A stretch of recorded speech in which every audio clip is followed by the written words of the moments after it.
Pose four A moment. കാഴ്ച ഒരനുഗ്രഹമാണെന്ന് മനസ്സിലാക്കാൻ എല്ലാം ഞാൻ കാണുന്നു. ഇമാജിൻ കാഴ്ചകൾ മങ്ങുന്ന ആ ദിവസം. എന്റെ കണ്ണുകളെ ബാധിച്ച ഗ്ലോക്കോമ. ഗ്ലോക്കോമയുടെ പ്രധാന ലക്ഷണങ്ങളിൽ ഒന്നാവാം കൂർക്കം വലി. വശങ്ങളിലെ കാഴ്ച മങ്ങി ഒരു കുഴലിലൂടെ പോലെയായി ചുരുങ്ങുന്നു. Treat early for glaucoma. എങ്കിക്കാട് RSLP സ്കൂളിൽ കുട്ടികൾക്കായി സൗജന്യ നേത്ര പരിശോധനാ ക്യാമ്പ് സംഘടിപ്പിച്ചു. ഡോക്ടർ റാണി മേനോൻ മാക്സി വിഷന്റെ നേതൃത്വത്തിലാണ് സൗജന്യ നേത്ര പരിശോധനാ ക്യാമ്പ് സംഘടിപ്പിച്ചത്. ഡിജിറ്റൽ ഉപകരണങ്ങളുടെ ഉപയോഗവും മാറിയ ഭക്ഷണശീലങ്ങളും കുട്ടികളുടെ കണ്ണുകളുടെ ആരോഗ്യത്തെ സാരമായി ബാധിക്കുന്നുണ്ടെന്ന കണ്ടെത്തലിലാണ് കുട്ടികളുടെ നേത്ര പരിശോധന നടത്തുവാൻ തീരുമാനിച്ചത്.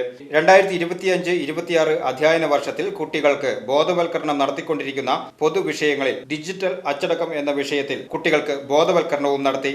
കുട്ടികൾ ഡിജിറ്റൽ ഉപകരണങ്ങൾ കൈകാര്യം ചെയ്യുമ്പോൾ ശ്രദ്ധിക്കേണ്ട സംഗതികളെക്കുറിച്ചും ഡിജിറ്റൽ ഉപകരണങ്ങൾ ഉണ്ടാക്കുന്ന ശാരീരിക പ്രശ്നങ്ങളെക്കുറിച്ചും അശ്വതി ടീച്ചർ ബോധവൽക്കരണ ക്ലാസ് നടത്തി.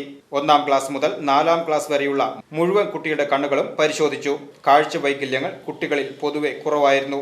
എങ്കിലും നിസ്സാരമായ വൈകല്യങ്ങൾ കണ്ടെത്തിയ കുട്ടികൾക്ക് കൂടുതൽ പരിശോധനയ്ക്കായി doctor Rani Menon maxi വിഷനിലേക്ക് refer ചെയ്തു. VCV news, Enkakkad.